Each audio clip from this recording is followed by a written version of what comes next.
We are returning to the marketing discussion on today's episode of the Producer Podcast as I sit down with media manager slash marketing and distribution consultant Doug Weiss to discuss marketing, but also film festivals. How do they play into your film's release and your career? And are they even worth attending? Let's dive in and find out.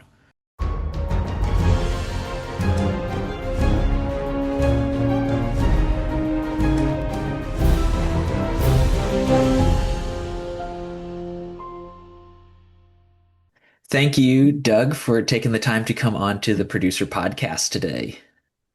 Yeah, thanks for asking me. Yeah, I've been listening to your podcast on and off for I think you're on your 10th season. Yep, 10th season. So I've Yeah. really enjoyed listening to the episodes that I've had listened to. But yeah, thanks for having me. So I'm sure there's a lot of listeners who aren't familiar with you. So to start, just take a moment to introduce yourself, what you do kind of in the film and media industry and all that. Yeah, so my background, I for 20 years was on staff with Campus Crusade for Christ, and for 12 of those 20 years, I worked with the Jesus Film Project, and so I was involved heavily on the producing short films for starting spiritual conversations, helping distribute the Jesus film around the world, and then also on the marketing side. And then I went to work for a company called Christian Cinema, which is an online streaming platform. For a number of years, it was it was TVOD, so you could rent and buy movies. So yeah, the company that owns it now, they have added a subscription option as well. So I was with Christian Cinema for 8 years, and then the company that I work for now is called Infinity Concepts, is a full service media and marketing agency. So we work with a lot of different uh, clients, faith based organizations and ministries and media companies, and also films to help market their films or their their ministries, and then also help them do everything from creative to fund development. Okay. That's quite the gamut you've run, but Yeah. I'm sure it's given you a lot of unique insights into the whole marketing and distribution side of the industry. Yes. Kind of starting on the marketing side of things, one of the challenges in today's world is just everything is constantly changing. I mean, even with this podcast, it seems like every other month I'm getting emails about how they're changing how this, analytic is reported or how this thing works. So, like, for filmmakers out there trying to create marketing strategies for their projects, like, how can they best kind of keep up with these changes and implement them? Yeah. So what I've found is filmmakers in general are great storytellers, and they know the craft of filmmaking. And so they may not really know marketing, or if they've have a business that they're doing other types of like corporate videos or client videos, they probably have some type of marketing experience. So I think there's two sides of it. Is like, it's just having your hands into what is marketing, and what works. Are you promoting your business, or are you promoting your project? So if and having your hands kind of involved with doing it, that's kind of how you stay up with it. But if you're just if you're a filmmaker and you're not really a marketing person, I'd say really the best thing to do is partner with somebody who is involved with marketing. Because what I've found is that filmmakers, they want to get their film made. And so in the end, they want an audience to view it. And if somebody's not aware of the film, if it's like an original film, there really needs to be some what I call audience development done. And so that's where, like, I think getting involved with kind of the marketing and distribution side of a project very early even in the development stages, is very important.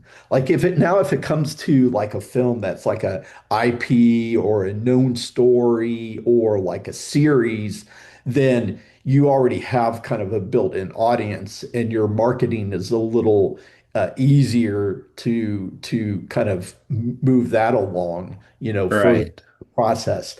But early on, a lot of stories that I've, seen are, some of them are true stories, but people are not just aware of the story. So getting involved early on in like making your ideal audience who you want to see the film aware of the project, I think is very, very important.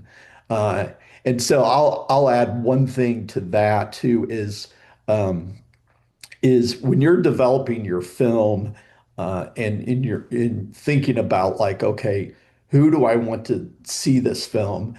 Most people will say, "Oh, I want everybody to see this film."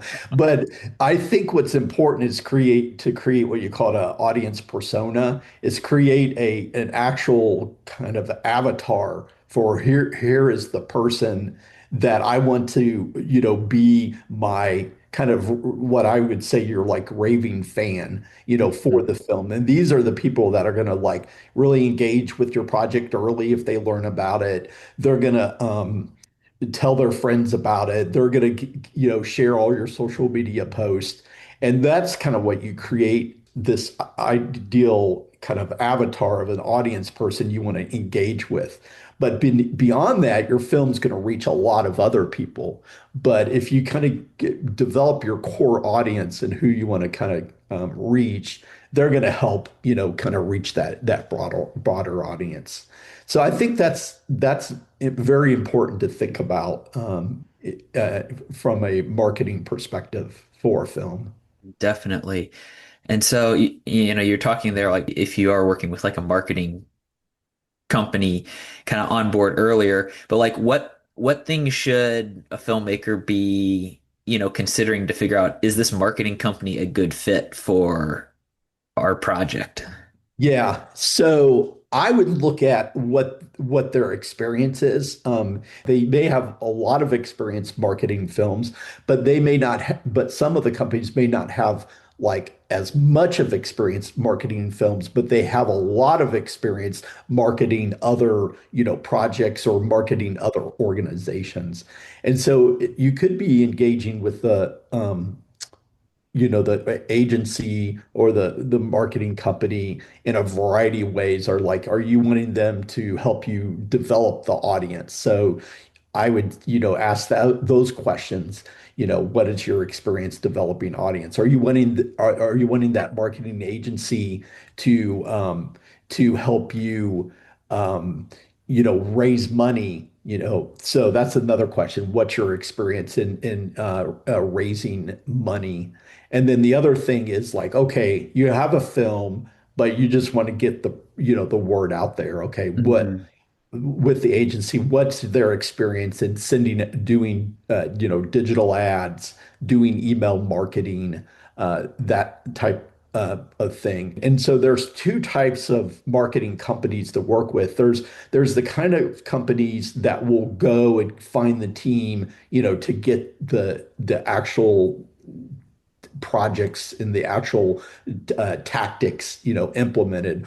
Or there's other companies that, have everything in-house.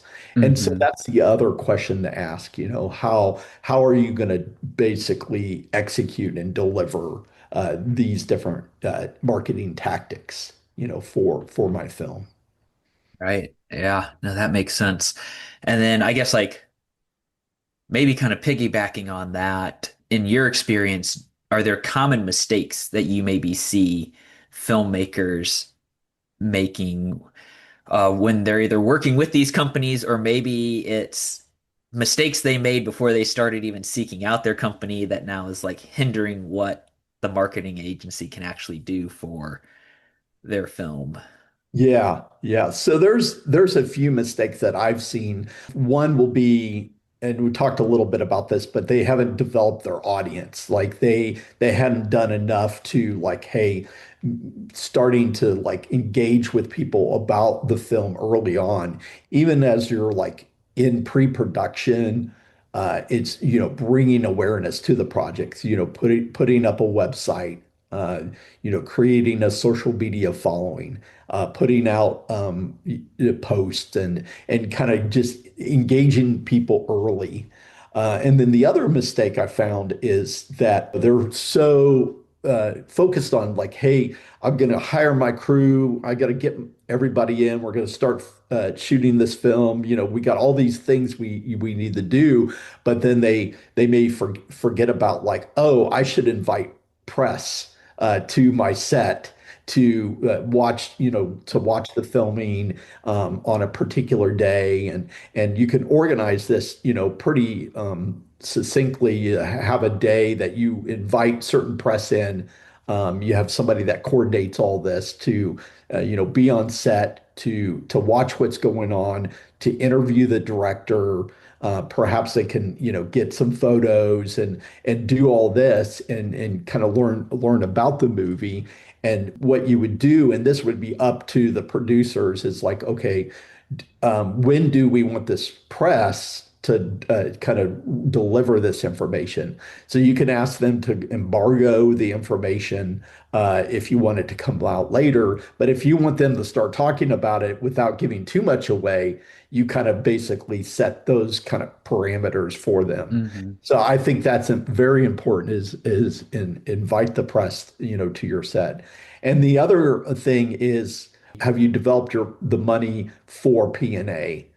Like, or did you only develop them, raise the money for your production? So I think it's important to, know like, okay, I need to do both. I need to have my funds for production, but I need to also have my P&A money for distribution. Hmm. Because what happens is, even though you may finish your film and then you go to like a film market, or you go to a pitch-a-thon and you want to find a distributor for your film, the distributor will end up only putting so much work or money into marketing it Right. from their company. It's really important for the filmmaker or the producers to still do their share of marketing as well. Driving people to, the film's website to find out where you can go and view it, or if it's theatrical or if it's streaming. And so keeping that kind of going it's important on the filmmaker side, but also when you work with a distributor, is to find out from them exactly how much money and resources will they put into, marketing the film as well, like to the different places that they're putting it. Jumping back there to kind of like the press day you were talking about. I've been on a number of sets where like the producer at least did that with like the local press. It's like the local newspaper came out, one day or something like that. Yeah, But when you do something like that, it's local. It only has such a wide reach. So yeah. how do you decide like when you're looking at bigger news outlets and that, like, is this the right one to invite to your project? Oh, sure. Yeah. So there's a number of press that are, very much interested in, faith-based, Christian film releases. And so you kind of have that like Rolodex of, who those Hmm. companies are. And so what I would do is the producer should hire a PR person Okay. for the film, but that person could be involved with more of, when you're in production, Mhm. and also in post-production to release. So that period of time, they don't have to come on too early, and that Mhm. person can then do all the work to go and invite all the different press to it. The more that you can kind of like find key people who have the experience, have the contacts, will greatly help. So yeah, local is good, but then I would, look at like, okay, who are some networks or who are some other outlets that are going to be, friendly, to these types of films. And those are who you would invite. It could be a lot of like online publications. Hmm. It could be different, different networks that are like more independent, or there's some news networks that are going to be, you know, very open to, uh, promoting your film when it comes time to it. So, Right. yeah, Yeah. And this is kind of on, you could almost say that maybe the same level as like the press, but like Hollywood, we're really starting to see them using like social media influencers and yeah, partnering with them for films. On the faith side of things, is that kind of growing in importance too, or is like the industry kind of behind on that area? yeah, yeah. I think it really depends on what kind of team you have and like who you want to engage with. So I think there's two things on the social media side. There's ambassadors, but there's also influencers. Okay. So so a lot of like kind of more little lower budget Christian films will more rely on, ambassadors and organizations to get the word out, through social media, Hmm. beyond their own social media. So partnering a lot with, ministries or even like churches or even your own cast, crew, all those people to get the word out. And then kind of you again finding your like who's your, raving fans, and those become your ambassadors. But I would say, you take a look at and not a lot of people do this, but you're seeing it more film releases that where this is happening, is finding those people who have a large following, on Instagram, on Facebook, on TikTok, and engaging with them and reaching out to them. And usually those people are going to, want to be paid. They're going to be saying, well, this is how much it would cost to engage with us. And you just got to kind of, ask yourself, like, is this in my budget? Is this, really worth it to drive, to drive the needle to get the word out? So, but I've again seen more and more of that. But for like in your the actors you have in your film, Hmm.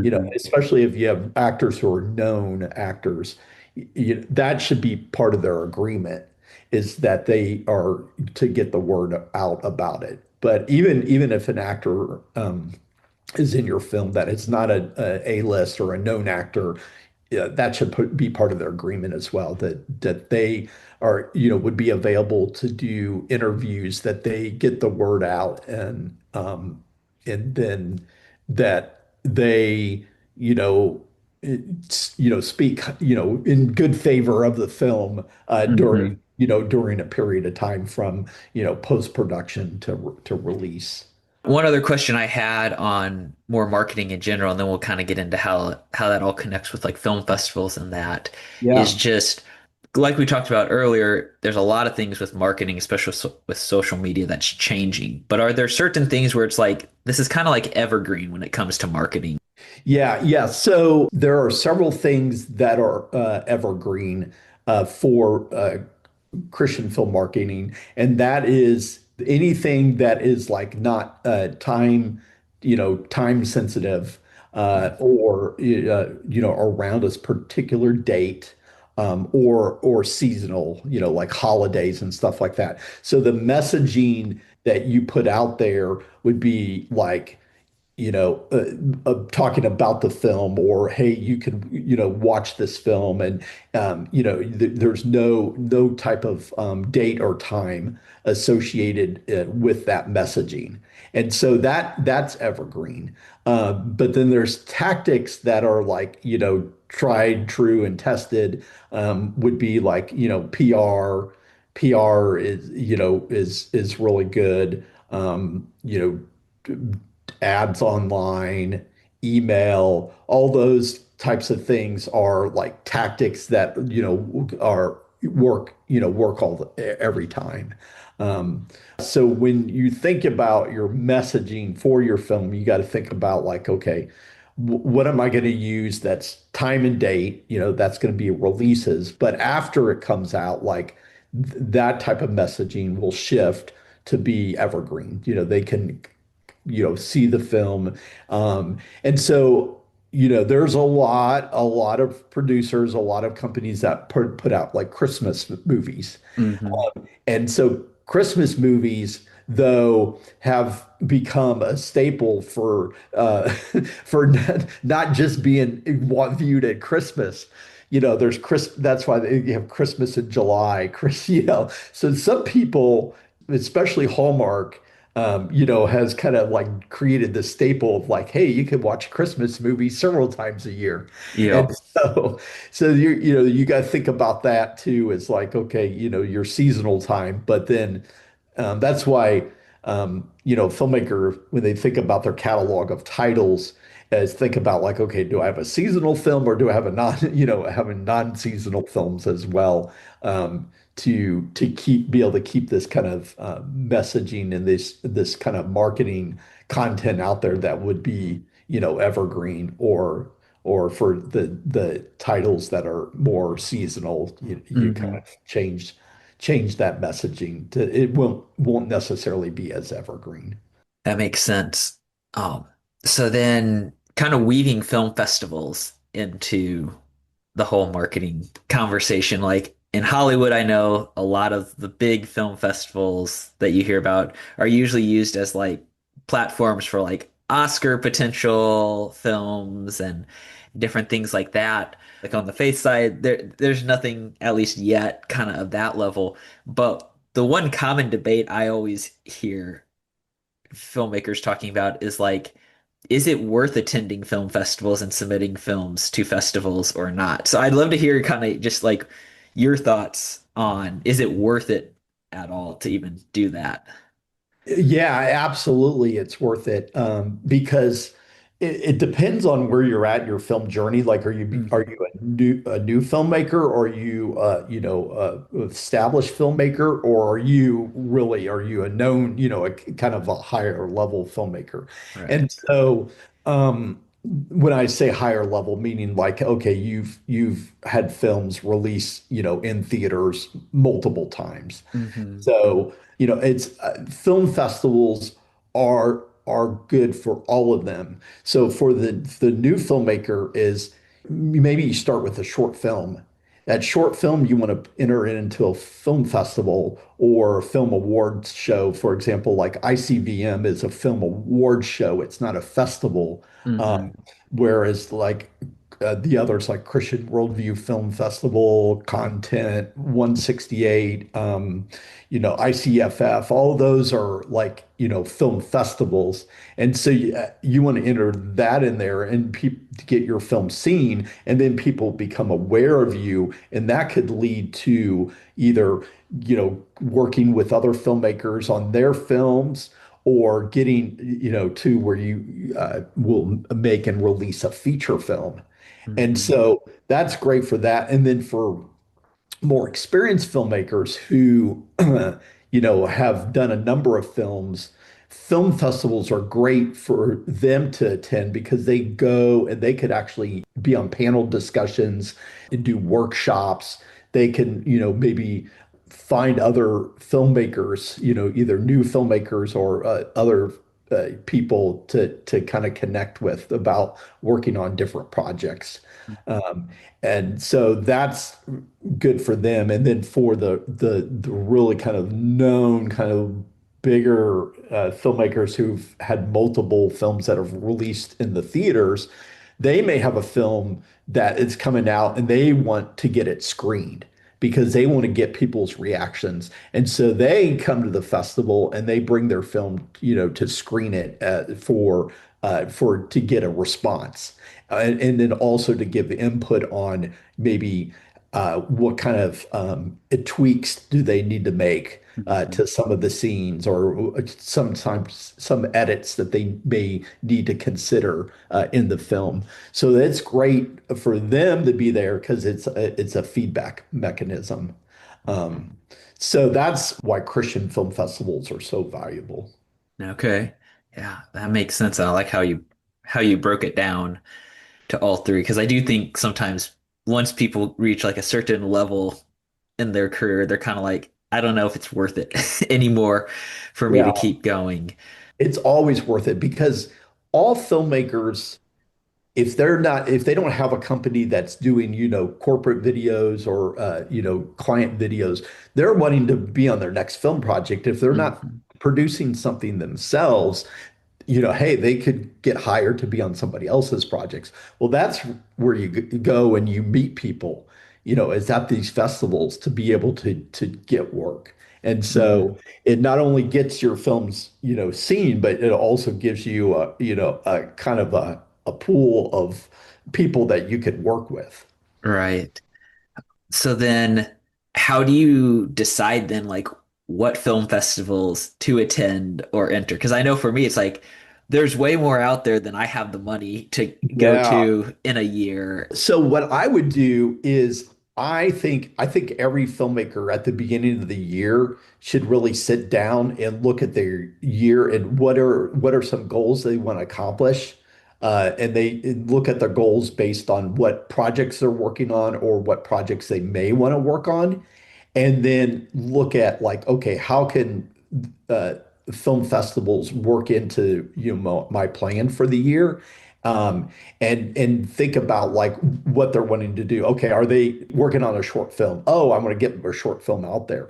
So the short film, like what you would want to do is you want to submit that to like all the festivals. Now you may Hmm. not attend all of them, but you want to submit him to as many festivals as possible. And then you pick like, okay, I'm one or two of them that you will attend. And you just base that on like, okay, maybe I went to one of them last year. I'm going to go to the other one, next Hmm. year. So that kind of things. Or you look at like, oh, I need to meet more people. Like, okay, which film festival is or which event is the best place to go to, meet more people. So you want to look at like, okay, how long has the festival been around? Uh, how many people attend? What are they offering? Or, maybe they're going to have Hmm. somebody come to the festival that's going to be speaking. Oh, I've always wanted to meet that person, or so you kind of look at their schedule, who's going to be there, and then that's kind of like kind of a big picture of like how Hmm. do you pick and choose which festivals to go to. And then kind of picking up there, you know, with like meeting people and networking at festivals and conferences, like what have you found, even just for yourself, works really well? Because I know sometimes I'll go to a festival and it's like, well, the person I want to talk to is like the same person everybody wants Yeah, to talk to, and just yeah. trying to get, 5 minutes with them is hard. So, what tips or things have you learned work really well for effectively networking at Yeah. events? Yeah. So, believe it or not, some of the best people to talk to are the people who are like not the person that everybody's talking to, because there's going to be people at that festival that are like, okay, they have like strengths and experiences, and they end up, you seeing their kind of their path kind of like really take off, but you kind Hmm. of make these connections early on with people. And so that's why I find it important to like just talk to everyone, no matter who they are, learn about their story, hear what they're wanting to do. Maybe they have a problem that they're trying to get fixed, and you have a solution for them.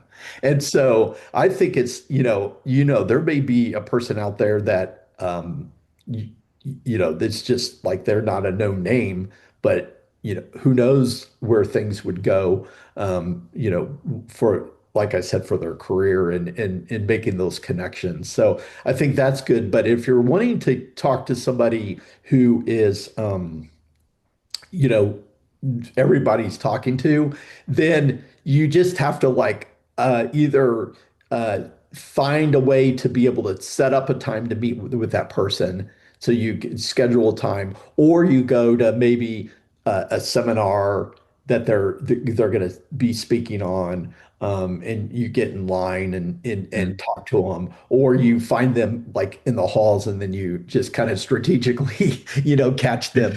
It's very hard. I mean, because I know some people, you don't want to go up and necessarily interrupt um, Right. somebody talking to them, but you just kind of have to, find those ways to be able to engage with them. And I know with some people it's easier than others, so somebody who's an extrovert, you Hmm. can go out there and network fairly easily. But for a filmmaker, or somebody who is introverted, you just have to be more intentional by like how you do that, like maybe catch somebody, like I said, after they speak, or they have a meal, like say there's dinner or lunch, and in they, I don't know if they're not like sitting at their own table, can you maybe find a way to like, hey, can I join you for lunch, or sit down and talk to them that way. Um, so those are kind of the th ways that I've found um, work. And the other way is like, if like somebody, you look at a film festival schedule and you know that somebody's going to be there, what Hmm. I do is I send them an email ahead of time and say, hey, I'm going to be there as well. I'd love to connect. And so they already know that you're going to be there and you want to kind of find a time to connect. So they'll usually make a time, or find a way to be able to work a time in where you can talk. That's one thing I really haven't tried yet is reaching out ahead of time. So Oh yeah, it's I'll very effective. Yeah. have to do that. Oh. So one other aspect kind of that I've noticed with marketing at film festivals is like the whole sponsorship. A lot of film festivals are nonprofit type Yeah. organizations, and so they're always looking for sponsors. So how can that type of marketing maybe tie in and help either a film you're producing, or maybe you have a production company with multiple films, and so it's your production company that's the sponsor of the event. Yeah, yeah. I think it's good. I mean, because you could come in, a lot of film festivals have a low cost sponsorship that you could do, where you could get up and you could just speak for 60 seconds and show a trailer. And that makes a big difference, just doing that. Or if you want to sponsor something a little bigger where you can, screen the film. Hmm. So it depends on, your budgets and where you're at with it. What ICVM does is they used to do a thing called popcorn night, where Okay. you sign up and you basically get just a few minutes to present your project in front of everyone. Now it's called Keep It Real, REEL, showcase or something like that. Keep It Real. And so you basically sign up for a slot, and you can show a trailer and speak, or you can speak the whole time. Hmm. And they kind of clock it. They give you only a certain allotted amount of time, and I think that's fantastic. That they do that, because then that's a way for people to kind of share their projects without even having to pay for a sponsorship, because it's a free opportunity for those people that are there. Still kind of on that film festival side of things, like what would be a piece of advice you would give to somebody who's like attending their first film festival? Like they might not even have a film, entered in it. They just like, Yeah. okay, I want to experience this event. I want to kind of get my feet wet in the world of film before actually entering something. I would say try to plan to go like the entire time, and try to get the most out of it. Learn about the festival. Go there trying to, what's your plan? Like, are you wanting, learn more about script writing, or are you wanting to, learn how to become a better actor, or are you wanting to learn how to be a better colorist or whatever. It Hmm. depends on you look at all the different workshops and kind of see what what stands out to your to them and kind of plan your schedule like, okay, I want to be a part of this and I want to go view films, but I want to go meet other people. So for your first time attending the festival, I would plan to try to, be there the whole time. And then maybe find out it's like, hey, invite some of your friends to come along, or, if there's somebody else that that will be there at the film festival, and just reach out to them and just say, hey, can we maybe like share some costs and share a room or share, then that way you kind of have like an initial connection with either, bringing your friends or finding somebody that that will be there that you could kind of, you know, uh, connect with while there. So I think that's helpful for newcomers or people who've never been to a festival. Now, some people they're like, okay, if they're like extroverted, they may not have a problem to go to a film festival and not know anybody. But I think it's again making a plan about like Right. what you're going to do there. Hmm. Definitely. And yeah, and so then I feel like we kind of touched on this throughout the conversation, but I just kind of wanted to bring it back around of like, if there's one piece of advice you could give to producers out there getting ready to market their next film or TV series, whatever it would be, like, what would that piece of advice be? Yeah, I would say to partner with a marketing either company or independent, contractor that could help you develop a marketing plan for your Hmm. film. Um, I find that those filmmakers who partner with somebody who is experienced in marketing, that they have better success with their film long term than of somebody trying to do the marketing themselves. Now, if they do if they do only have so much budget and they're trying to do it themselves, um, it's I would say that they should go out and have conversations with people Hmm. uh, who can give them like insights and tips on what to do, so that they're not like trying to do a bunch of different things that are like not effective. Yeah. Uh, and so I think that's important. But even if they're at that spot where like, okay, I have a low budget, it's like, okay, could I go out maybe and just raise another like, you know, 5,000, $10,000 or whatever to bring on somebody to help with the marketing. And again, it depends on, the size of the film and what you're wanting to get out of the film long term. Like, do you want a large audience, or are you just looking to take this to a festival? And Right. so that's what matters, because really your marketing and your distribution plan will can make it or break it. Like, Hmm. uh, especially if the film is like really good. Like if the film is, developed well, tells a good story, the edit is tight, the trailer is good. Um, yeah, that's the other thing I'll add to. Like again, if you're low budget and you're looking at marketing, is I would find somebody to cut a trailer for you. I would not, unless you're really good at cutting trailers, I wouldn't Hmm. suggest cutting your own trailer. Find somebody else that could cut the trailer for you who's really good at that. And that makes a huge difference because the trailer is what informs the audience like, okay, am I going to see this film or am I not? So you really want a good trailer. Definitely. My final question, a little more broad, but just like in general, what would be a piece of advice you would give to a film producer just getting started on their journey in the industry?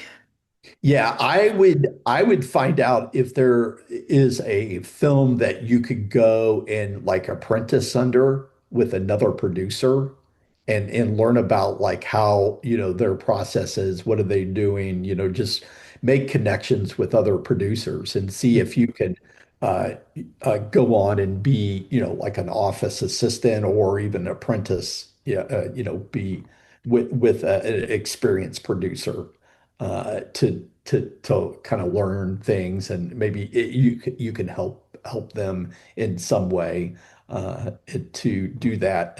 Or you can, maybe can you come on to the project as a producer in a lower capacity? Maybe Hmm. you could be a producer and work just in a specific, area. Maybe you're helping with their marketing, coordinating all their marketing on set, or the stuff that is needed to kind of drive some of the marketing and distribution. You could come on, as a producer in that area. So I think there's that, but that's more if you're kind of in that lane. But if you Yeah. but if you're an actual filmmaker, um, you could uh, just say, "Hey, I'm gonna find a project that needs a producer, and just go Hmm. out and be part of that. Of look for somebody that was wanting to make a short film, and then just come on, as a producer for that, and then just work your way up to where you're getting to be invited to do more and more projects."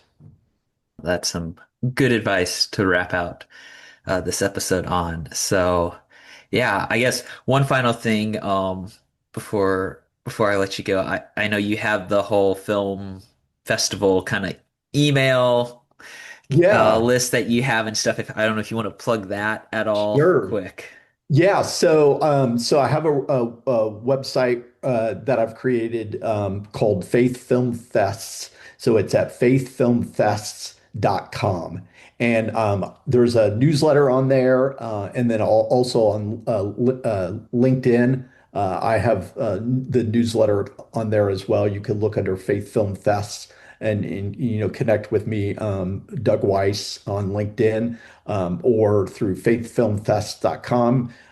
Sign up for the newsletter there. And on that website, I focus on film festivals and on distribution. And so uh, my goal is kind of releasing content out, on a weekly basis, semi-weekly basis, that's focused on film festivals and marketing and distribution for the faith-based films. And so if you want to reach me, by email personally, you can reach me at Doug at faithfilmfests.com. Awesome.